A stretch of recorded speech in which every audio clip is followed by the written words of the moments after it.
Okay, other things that I like. So there is a song that has gone completely viral by a Virginia country singer named Oliver Anthony, who's a former factory worker, who's apparently really, really down on his luck, and he was asked to play a song at sort of a local event. And the song that he played is one that he calls Rich Men North of Richmond, which of course is a reference to the people who occupy Washington, D.C. And this thing has gone unbelievably viral. I mean, millions and millions of views. So John Rich, friend to the Daily Wire, of course, he's offered to produce Oliver's album.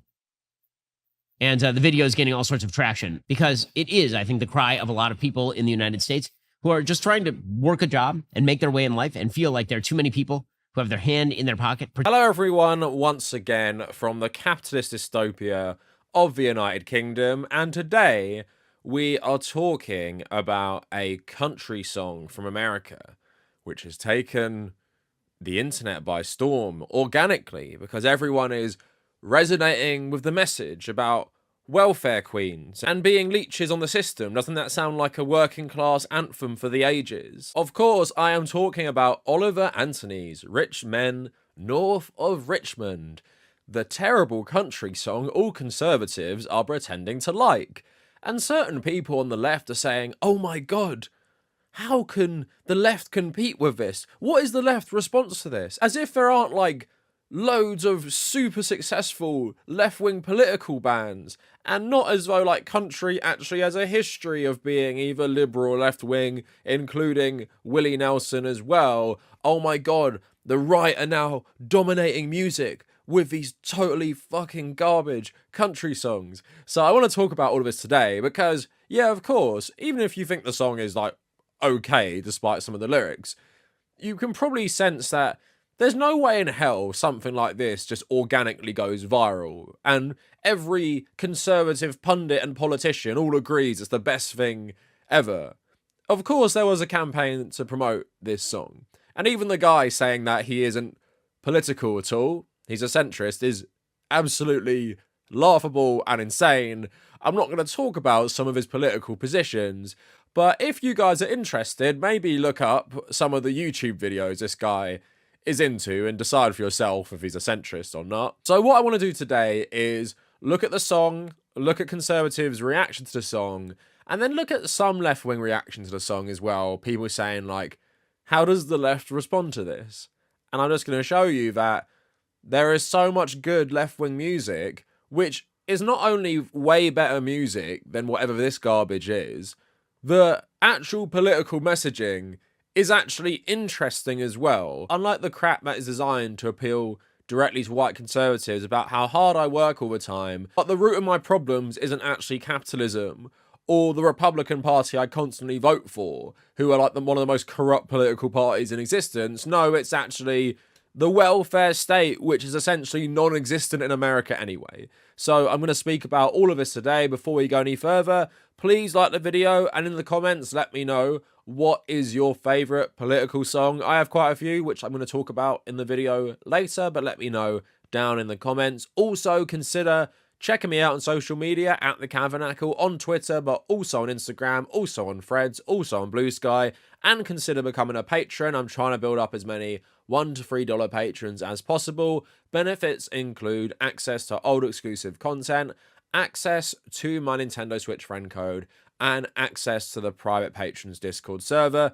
Please message me on Patreon once you sign up for the code. Just taking security a bit more seriously, so yeah, I will send you one once you message me. And also check out my subreddit and check out the second channel. All of that stuff down in the description. If you type in Oliver Anthony, Rich Men North of Richmond onto YouTube, you're just going to see loads of reaction videos. It almost seems as if some of this is quite coordinated, and on Twitter, every Republican everywhere was talking about how this is the best thing ever, and that obviously led to a lot of people, you know, speculating, is this an industry plant? Is there money behind this guy? Like, who the hell is this person? Also, I'm not going to play the song. I'm going to read some of the lyrics for you, only because as this guy gets more legit, I can imagine his song will get, like, registered, and I can imagine people taking down videos or demonetize them because you use his music. So I'm not going to do that. But Variety reporting the other day, Oliver Anthony's Rich Men North of Richmond is an instant smash among conservatives. while progressives wonder if he's a plant. The suspicions of progressive music fans have largely to do with the vast numbers he's racked up as an independent artist with supposedly no industry backing whatsoever. The Rich Men video has racked up 12 million views in 6 days. I think it's like 17 million now. The red-bearded upstart has accumulated 300,000 Twitter followers within days of registering on the site. And on the iTunes download chart, he has the top 3 songs as of this writing, and 5 of the top 10. While paid downloads are hardly a solid measure of broad success nowadays, Anthony's breakout tune has cracked the top 10 on a much more indicative one, Spotify Daily's USA Top 50. Also to note on the iTunes thing, I believe K-pop fans always do this to get their favourite K-pop band music to the top, so something to remember. What's known about Anthony, who has minimal news or paper trail up until this point, comes largely through a YouTube monologue he put up a few days before releasing Rich Men. In that speech, he declares himself non-partisan. "I sit pretty dead centre down the aisle on politics and always have," Anthony says. "I remember as a kid the Conservatives wanting war and me not understanding that, and I remember a lot of controversies when the left took office, and it seems like, both sides serve the same master, and that master is not someone of any good to the people of this country." Which is fair enough. A lot of people believe that. Nothing wrong with thinking that both political parties serve the interest of capital above all else. It's just weird your lyrics in your song don't actually really reflect that attitude. It seems to reflect a very conservative framing of issues like poverty. So let's go over the lyrics, and like I said, go watch one of a million whatever reaction videos. I don't even really want to promote this song, so I don't even want to play this guy. So let's go through it. I've been selling my soul, working all day, overtime hours for bullshit pay, so I can sit out here and waste my life away. It's a damn shame what the world's gotten to. For people like me and people like you, wish I could just wake up and it not be true. But it is, oh it is. These rich men north of Richmond, meaning people in DC, Lord knows, they all just want to have total control. Want to know what you think, want to know what you do, and they don't think you know, but I know that you do, cause your dollar ain't shit and it's taxed to no end, because of rich men north of Richmond. So obviously you can already get it's like a libertarian thing as well, talking about taxes. I wish politicians would look out for minors. And not just minors on an island somewhere, which is of course talking about Jeffrey Epstein. Lord, we got folks in the street, ain't got nothing to eat. Okay. And the obese milking welfare. Well, God, if you're 5'3" and you're £300, taxes ought not to pay for your bags of fudge rounds.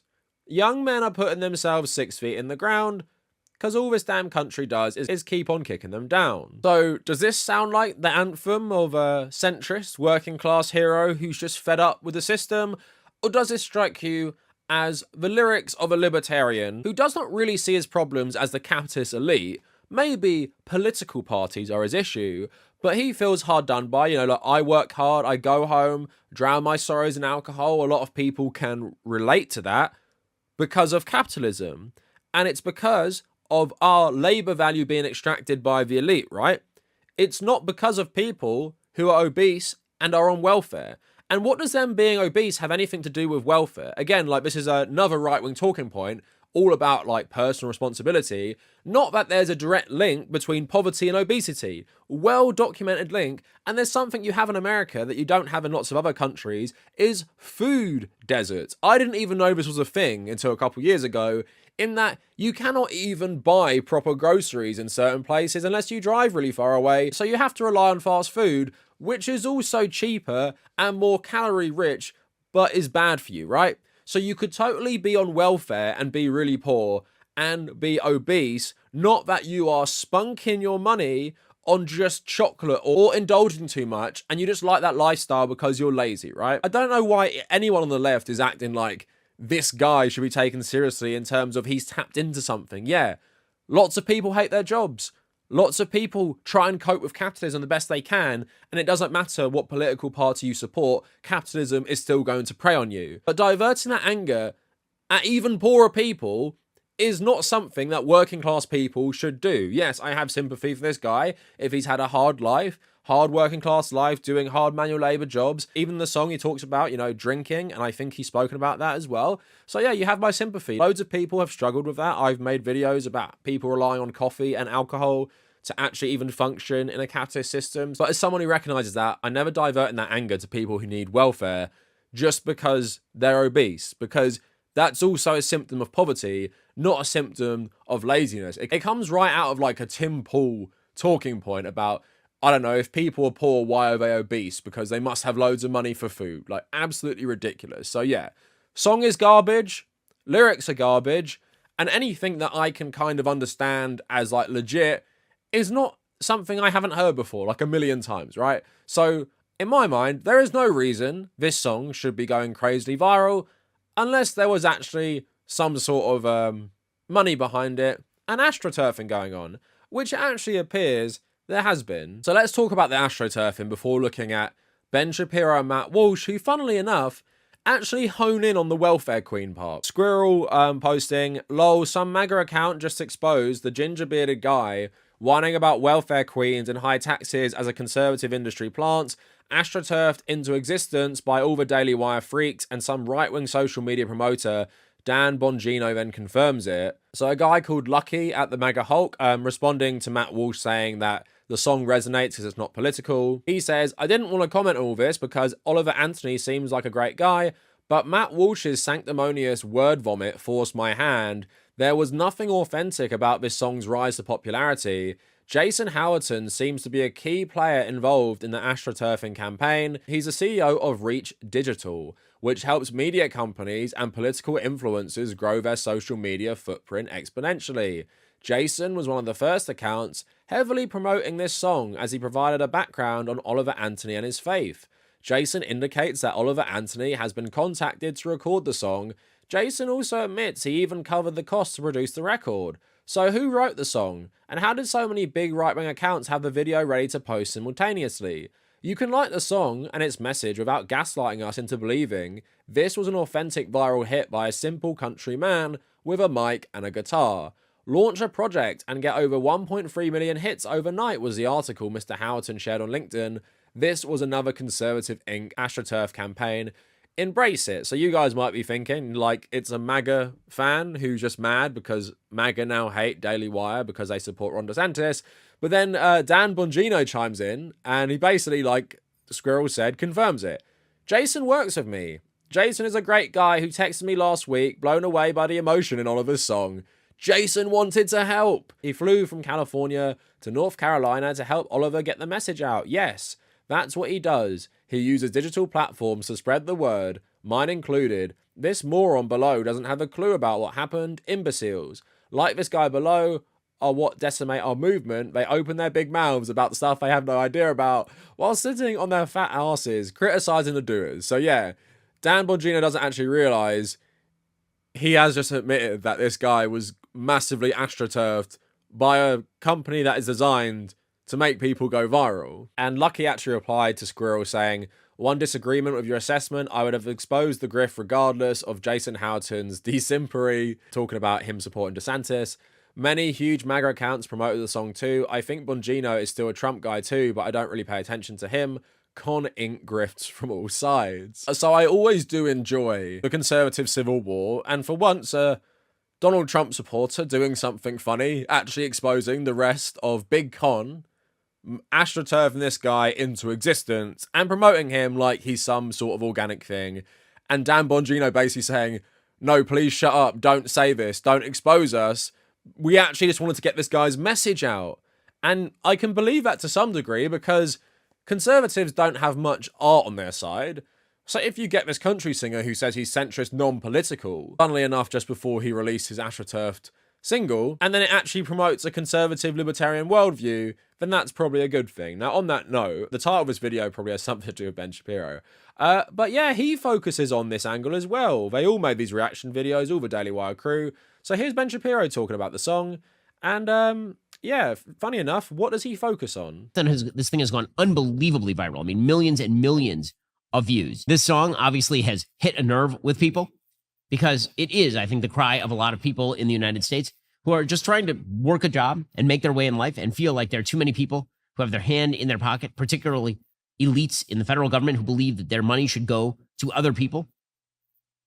Some of the lyrics in the song are, Lord, we got folks in the street ain't got nothing to eat and the obese milking welfare. Well, God, if you're 5'3" and you're 300 pounds, taxes ought not pay for your bag of fudge rounds. Fair enough. Fair enough. So he posted a video explaining. He said, things were not good for a lot of people. In some respects, I was one of those people. I'd wasted a lot of nights getting high and getting drunk. I'd sort of gotten to a point in my life where even things I did care about didn't mean anything to me anymore. This isn't a Dr. Phil episode, but I found an outlet in this music, and I started uploading a couple of songs. He said, the universal thing I see is no matter how much effort the working class puts into whatever it is they're doing, they can't quite get ahead because the dollar's not worth enough. They're being overtaxed. I want to be a voice for those people, and not just them, but humans in general. As long as you're above the dirt, you got a fighting chance. So this thing has, again, gone incredibly viral. He says that he is not a right-winger. He says that this is pretty much dead center. He said because he's more isolationist in terms of foreign policy. He says there's no reason why that sort of stuff should be happening in this country. So yeah, Ben Shapiro echoing the sentiment that the problem isn't capitalism. It's not capitalism for all these problems, including this singer. It's actually welfare. It's actually taxes, right? We all pay taxes, and in the UK, I'm literally seeing less of a return on my taxes as the government constantly cut social services that we all use or jack up the price of stuff we need as well, right? The government does that. So I do feel aggrieved how much tax I pay compared to how much I get. But also fundamentally, I don't see the problem with tax funding social services. I definitely don't blame people on benefits or have public housing from the government as the root of my problems. I don't think the government are stealing my money and putting it into the pockets of the poorest. I don't see that as a problem. That's a good thing in my opinion, because I'm a communist at the end of the day. But that's what these people see as the root of their problems. The government taking your money and giving it to a poor person. Not that the government take your money and give it to a massive corporation for a tax write-off. Not that the government have been subsidizing Amazon, SpaceX. Not that giant corporations don't actually pay any tax. No, it's actually welfare queens who are obese. Root of all your problems. That's why you work so hard. That's why you have to self-medicate with drugs and alcohol, because of the welfare queens. This is literally like straight out of the Reagan playbook, right? Apparently from a centrist. Come on, give me a fucking break. Now, Matt Walsh also echoed this sentiment saying, oh, it's not traditionally populist. He's talking about welfare queens. It's also worth noting, I think it's interesting, those lines, that's why I wanted to play that much of it so you could hear the lines at the end. The lines about the welfare state. This song is being called a populist anthem, which it is. I think it may become the protest song of this generation. But conventional wisdom says that attacking entitlements, attacking welfare is not populist. In fact, we're told, if you really care about people like Oliver Anthony, you should defend entitlement programs and insist that we should continue spending hundreds of billions on them. But the truth is that guys like Anthony, they work all day to provide for themselves and their own families. They're not fans of the fact that their money is being taken from them, food is being taken out of their children's mouths in order to prop up this system of entitlements that really functions as nothing more than a vote-buying scheme for Democrats.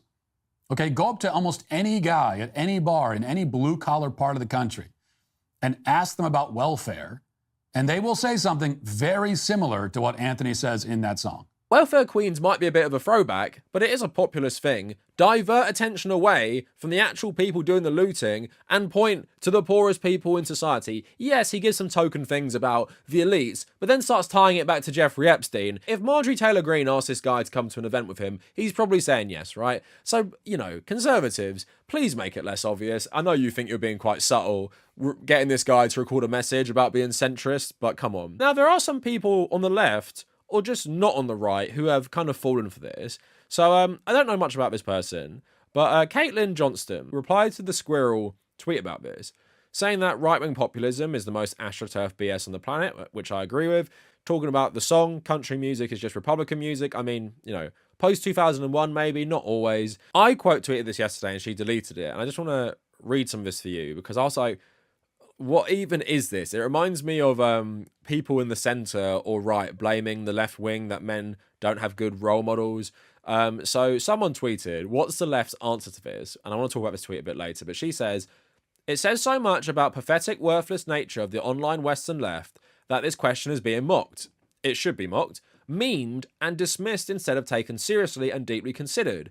It is actually a question that requires an answer, and no, the left does not have one. She just admitted that this was astroturfed and it wasn't organic. And now apparently she's also saying this point is legitimate, going on to say, the success of rich men north of Richmond shows that the right wing will successfully harness the discontent of the working class and channel it towards their own interest if the left does not.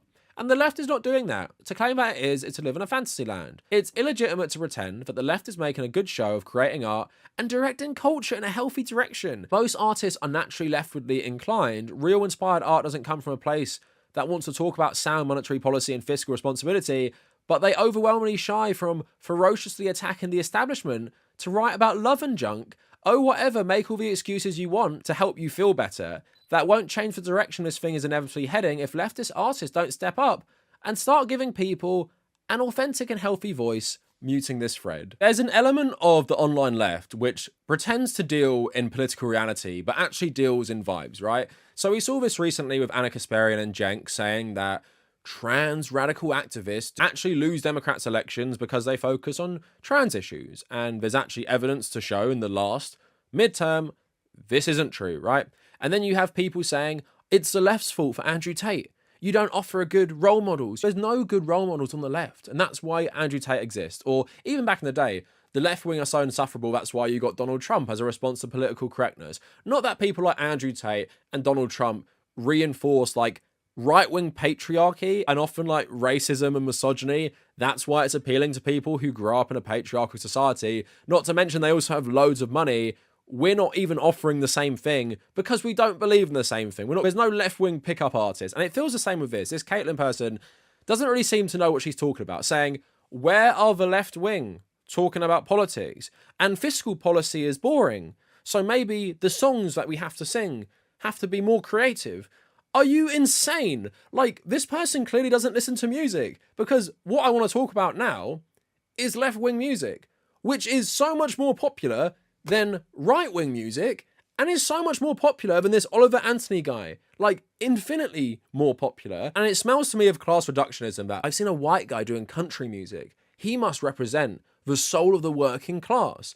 By diverting their energy towards welfare queens, he's tricking them all, and he's going to be so influential. His song is shit. Let's keep it real. The song is bad. The song's lyrics are crap, and it's nothing I haven't heard before, right? I know I'm not into country music, but come on.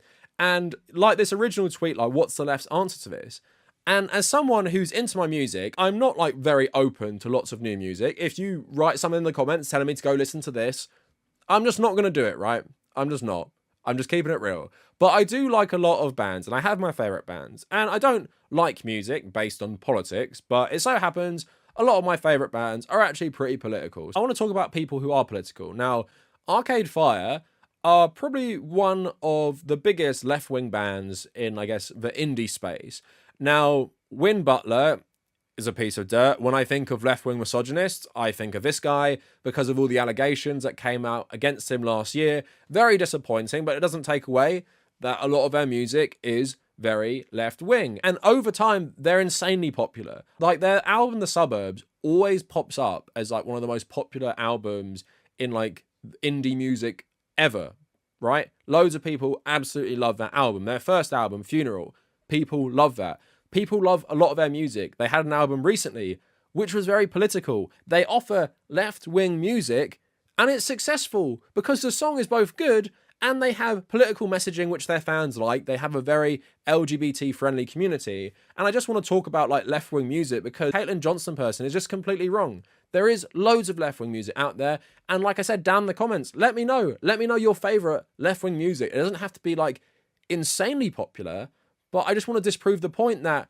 oh my God, the right are taking over music. There is no left-wing alternative to whatever garbage this is, but I'm in welfare queens. So talking about Arcade Fire, there's a couple ones. I talked about The Suburbs, really famous album. They have a song in The Suburbs called Culture War, which is basically referencing a lot of stuff to do with the 1960s and 70s and just talking about culture wars in general. The culture war has never been so big in America right now, but this song criticizes stuff like this. So some of the lyrics, though we know the culture war, we don't know what it's for, but we've lived the Southern strategy, talking about obviously the Republican Southern strategy. You know it's never going to last, so keep it in the past. The dominoes, they never fell, but the bodies, they still burned.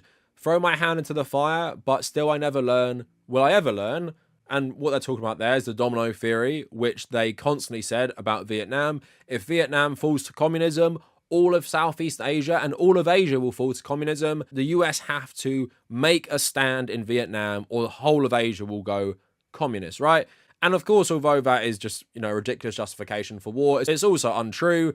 they completely failed to recognize the political differences between all these Southeast Asian countries, not to mention Vietnam and China, and not to mention 4 years after the Vietnam War ended, Vietnam invaded Cambodia to get rid of Pol Pot, and also China went to war with Vietnam because of this, right? The domino theory was pure fantasy, but in this culture war of anti-communism, it did lead to loads of people being killed, including loads of Americans being sent to Vietnam to fight, right? So what this song is criticizing is how culture wars are used to actually do real world harm and actually are bad for general people because it makes you do stuff against your own interests. So moving on, they also had a song from 2013's Reflector called We Exist. And just Wikipedia saying, We Exist conveys a message of self-empowerment and equality. The song was described by Arcade Fire lead Win Butler as about a gay kid talking to his dad and coming out to his straight father. Introducing the song on stage, Butler also said, the right to marry anyone you want is a human rights issue, and the music video itself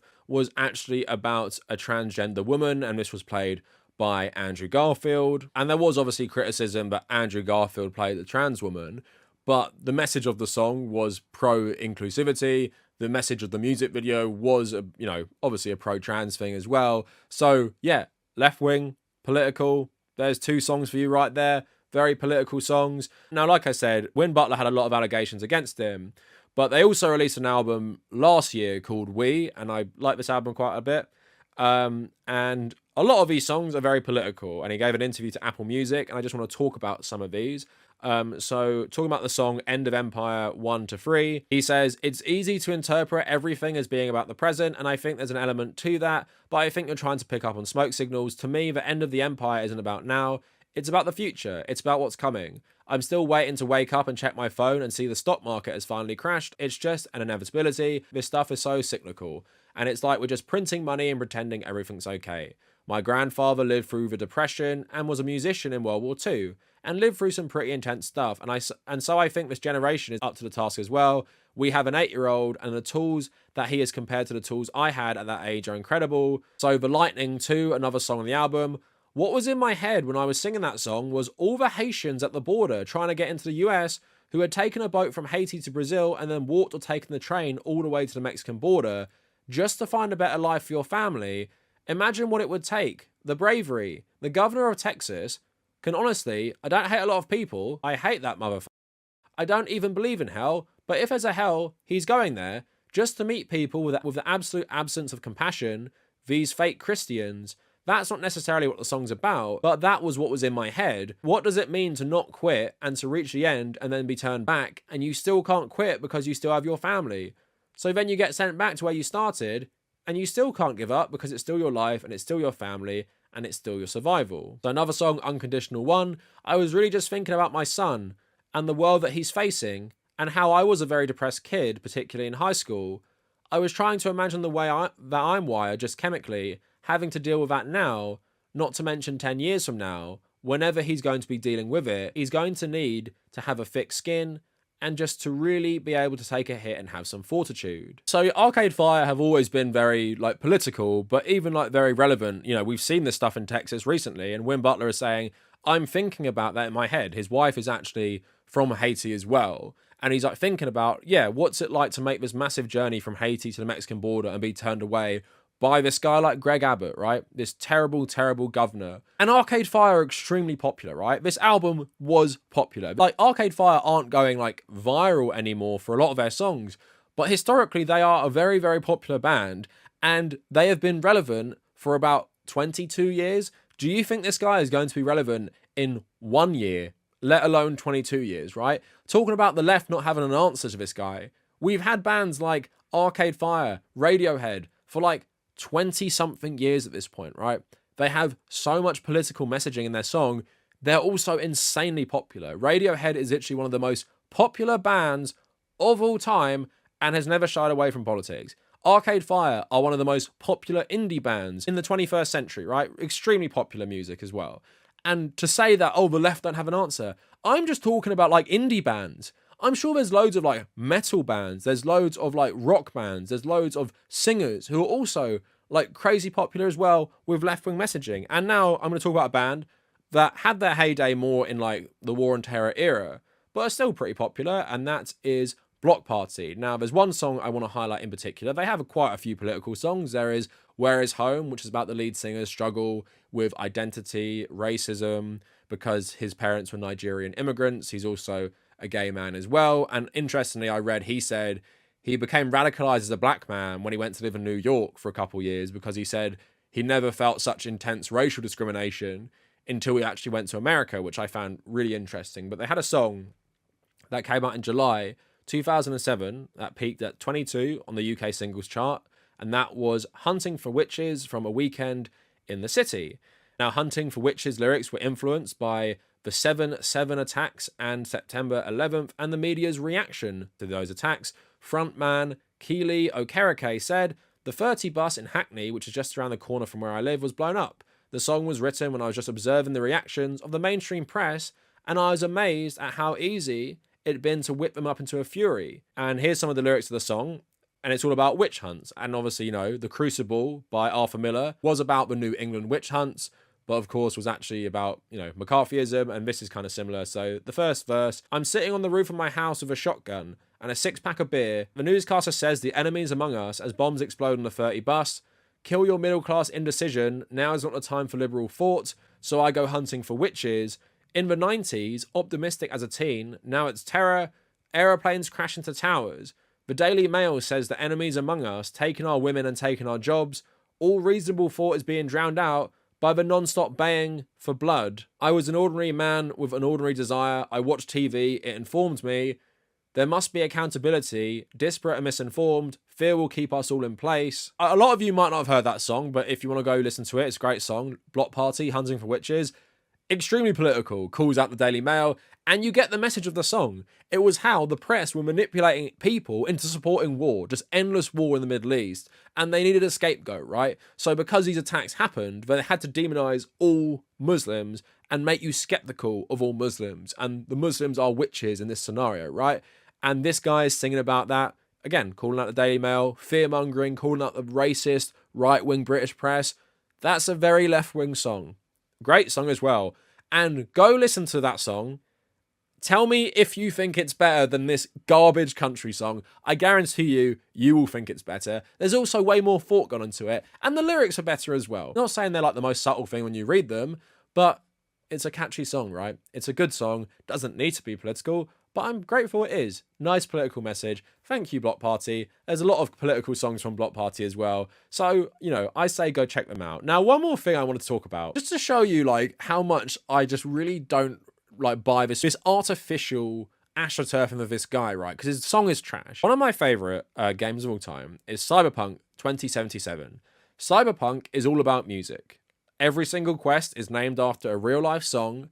And of course, Johnny Silverhand, one of the main characters, is one of the leads in the band Samurai.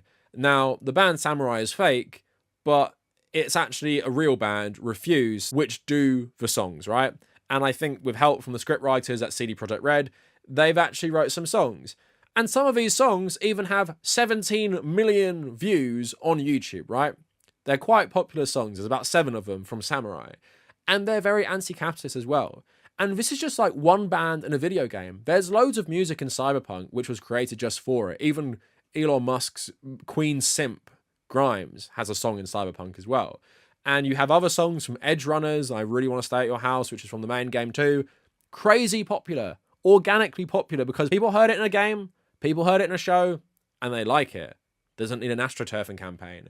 And even this has better anti-capitalist songs, again, for a video game, than this garbage, and has songs that people can relate to. I've seen people relate to this one. So it's called The Ballad of Buck Ravers, and I'll try and play you some of it because it's a video game song, so maybe I won't get copyrighted. But lost another day to pointless drudgery, sword chipping away all my autonomy, a rodent in the race, unsung and underpaid. My colleagues seem to me like safe since you parade. Then it's all us in the herd, and it not see any burn on the corpus of the world, where the cartoon is secured. Just the naked emperors and the rattling of the purse. I hold you for the herd.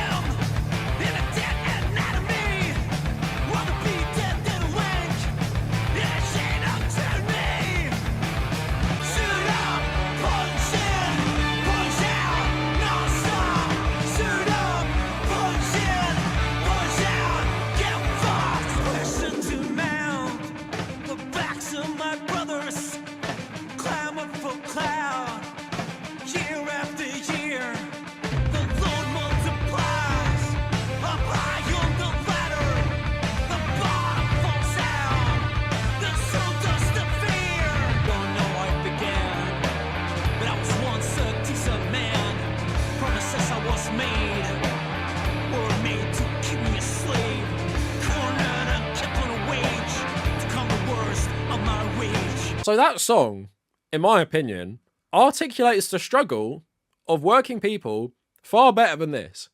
And it's one song for a video game. It's not even the main song that Samurai sing, that's Chipping In and Never Fade Away. I think that articulates in a nice, catchy way wage slavery, even talks about neoliberalism, like being incentivized to climb over my co-workers to get that clout.